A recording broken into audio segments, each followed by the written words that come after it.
Je vais te montrer un trade que j'ai pris sur le Bitcoin.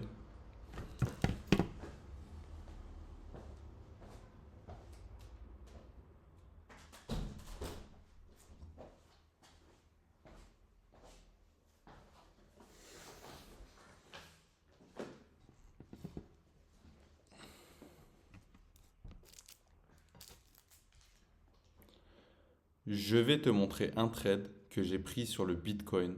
Un trade qui est actuellement à plus de 40 fois ma mise. Et je vais t'expliquer exactement comment j'ai trouvé ce setup étape par étape avec ma méthode. Ce n'est pas un backtest, ce n'est pas une simulation, c'est un trade réel, pris en temps réel, avec les règles exactes que j'applique systématiquement. Donc, on va se retrouver et je vais vous montrer tout de suite l'analyse. On va aller ici, boum, on supprime et on va se faire l'analyse ensemble. Donc, qu'est-ce qu'on peut remarquer sur le Bitcoin? Là, je la fais assez rapidement, mais retour sur ces niveaux-là avec une prise d'adjustment. C'est toujours important. Et là, qu'est-ce qu'on a eu? Ceci. Hop, je vais juste tracer. On se retrouve comme ça. Ok. Donc, qu'est-ce qu'on peut remarquer d'autre que impulsion, continuation, prise? Impulsion, continuation, on va sûrement avoir notre petite prise autour des 50 000. Ok, on a ça en tête. Ce niveau-là, continuation, il casse rien à gauche.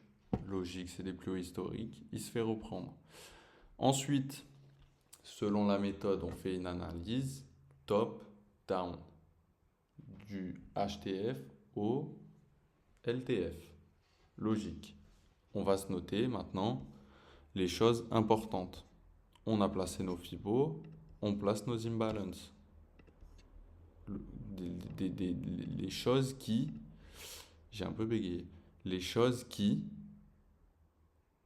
font du sens, les choses importantes, Fibo, imbalance, on regarde les supply et demandes, mais pour ça on ira en... Enfin, on descend en time frame, t'as capté. Donc, on se retrouve avec ça. Hop, celui-là a été comblé. Ici, on peut se noter quoi? En fait, ce qui est facile avec ce scénario, c'est qu'on a eu ici une inside bar et ici on a eu quoi? Le même scénario. Hop, faut juste que je remette tout ça. Ça prend quelques secondes. Donc, on se retrouve avec une inside bar, la chasse, boum, on est parti en bas. Mais on se rappelle que ce niveau, selon nous, il va sauter pour revenir ici avant un nouveau cycle haussier. Logique. Donc, on revient dans cet imbalance. On peut se le mettre ici en weekly, ça suffit. Hop.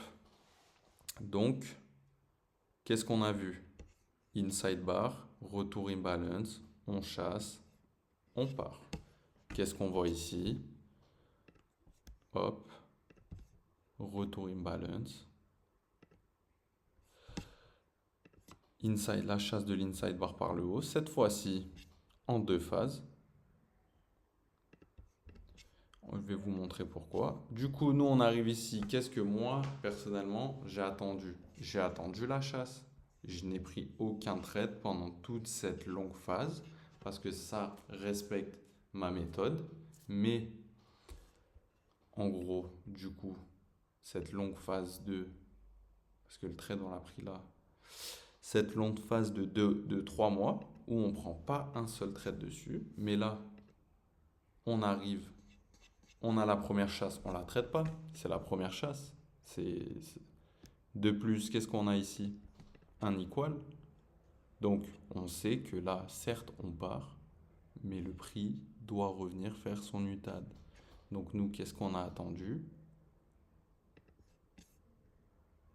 Quelque chose d'autre. J'ai oublié une petite étape. C'est notre Fibo. Logique, prise d'adjustment, niveau à respecter. Et qu'est-ce que nous on attendait? Potentiellement un retour par ici, vers les 62%. Boum, Ensuite, je suis descendu en 4 heures. Je me suis dit, quel niveau a créé la cassure? Quel niveau a cassé ça? Vous le voyez très bien, c'est ce niveau-là. Donc, on va respecter la logique de supply-demande. OK? Hop. Et ça nous ramène à ça. Je vais juste me mettre en daily parce qu'on voit mieux le mouvement. Suite à ça, donc on a effectué notre retour dans la zone. Comme je vous ai dit, on a eu notre equal. Suite à ça, on est reparti. Ici, on aurait pu tenter de vendre, mais bah, t'as rien qui te dit que c'est ici. On n'est pas arrivé dans la supply. Les 50%, ils sont fait avoir. On attend les 62 et du coup, on attend cette SNJ. Et du coup, on attend une réelle prise d'au moins les 50% de l'imbalance. Qu'est-ce qu'on a fait? On est venu dans la supply, on est allé quasiment aux 62%. C'est le seul truc qui n'a pas été réellement respecté. On est venu aux 50% de l'imbalance. Tu descendais en 15 minutes. Une fois que tu arrives en fait, avec la méthode, c'est simple. Tu arrives en 15 minutes. Qu'est-ce que j'ai fait? Ici, c'était le début de la session. Et là, on met ça juste. Ça, c'est mon indicateur que j'ai créé qui te dit tout ton billet, etc. Si tu es en session, ton RSI, est-ce que tu as une englobante, est-ce que tu as une pin bar, est-ce que tu as un signal, tout ça, tout ça. Et donc, on arrivait en session de New York qui démarrait juste ici. Ça, c'est la bougie d'ouverture de New York. Moi, juste avant, je regardais. Donc, on n'était pas encore en session de New York. Moi, c'est à partir de 14 heures. Pour prendre un trade, je peux prendre un trade le matin, etc. Mais typiquement, là, quand ça arrive il y a un trade qui arrive et que ça arrive à New York, je suis à l'affût. Mon alerte, elle a retenti. Boum, boum, tu vois que c'est en train de consolider. Une grosse prise. J'ai fait tout simplement ceci, pas de cassage de tête. Vous avez vu, on est sur des niveaux weekly, on est sur des niveaux monthly, des niveaux énormes. Qu'est-ce que j'ai fait? Je rentre en M15, je vais pas essayer de rentrer en M5, en M1, je m'en fous. J'avais à peu près cette entrée parce que j'ai attendu juste que le prix remonte vite fait. J'aurais pu attendre plus pour avoir un bien meilleur RR, mais j'étais pas dans l'attente. Donc, qu'est-ce qu'on a fait? On a pris ce trade et bien sûr, quand on prend un trade, ben, on BE pas.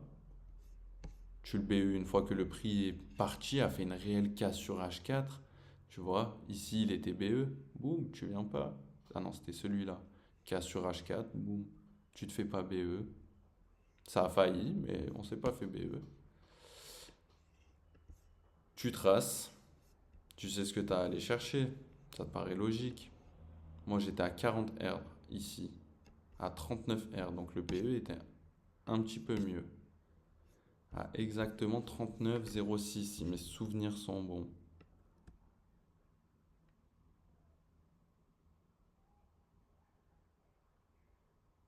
On va dire qu'on est bon. Boum, tu mettais ton TP1 ici, t'attendais. Tu pouvais te prendre un premier TP ici par exemple. Et en soi, tu fais un premier TP ici, tu manges 13 R. Moi, mon TP1, je l'ai pris ici.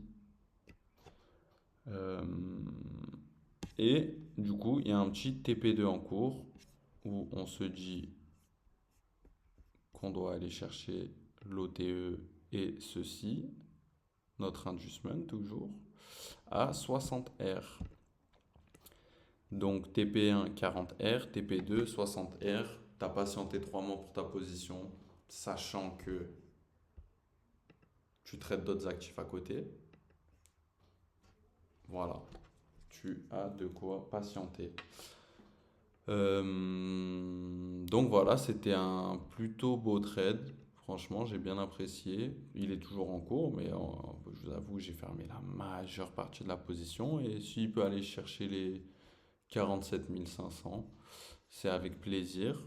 Mais du coup, voilà, ça c'était franchement un scénario facile, quand même plutôt facile, sachant que faut ajouter à ça le fait que j'ai tradé ici, mais je me suis fait sortir et après je devais faire autre chose donc je l'ai pas pris. Mais ici, tu as ta pin bar, boum, derrière tu as une englobante, tu rentres ici, tu doubles ta position, tu fais 80 R au TP1 et c'est terminé. Donc voilà, on a fait la petite revue de la position, franchement assez jolie. Euh, je pense qu'il n'y a rien de compliqué là-dedans. C'est du HTF. Vous voyez un seul scénario sur le Bitcoin, mais on a eu des tout droits sur les indices US. Donc moi personnellement, je prends le Dow Jones et le Nasdaq. On a eu des tout droits et des tout droits et des tout droits. Euh, donc voilà, 40 R, potentiellement 60 R sur 3 mois. Ça fait qu'on ferait potentiellement à peu près 15 R par mois si on divise. Donc tu risques 1%, tu fais tes 15%. C'est plutôt correct. Sachant qu'il y a d'autres actifs, encore une fois. C'est pour ça que cette méthode, je la trouve savoure. Allez, c'est savoureux. Tu te casses pas la tête. J'ai plein de projets à côté. Bref, ça, on s'en fout. Mais je trade efficacement. Ce trade a duré combien de temps pour aller au premier TP, donc à 40 R. Donc on va dire, imaginons que tu fermes 0,5%, tu fais plus 20% et ça a duré 30 jours, un mois. On va dire, pour un humain normal, là il va fermer 50%, comme je viens de dire, sur 40 R, donc ça fait 20 R à 0,5%. Enfin non, du coup ça fait 20%.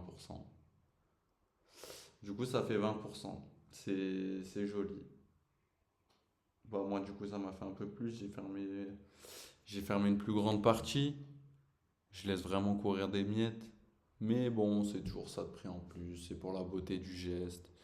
C'est pour les 60 R sur un trade. Ça fait toujours plaisir. C'est dans le palmarès. On s'en souviendra. Enfin, je m'en souviendrai. Plus que on. Donc voilà, tout est bon. Vous voyez ce petit indicateur qui fait des semi-miracles parce qu'il est encore à améliorer. Là, je vous présente un petit produit. Ça, c'est pas mal, cet indicateur. Tu as TV WAP intégré, tu as ton imbalance intégré. Tu as des signaux type. En fait, ce qui est beau, là, je dévie, mais on s'en fout. C'est la deuxième vidéo YouTube, on s'en fout.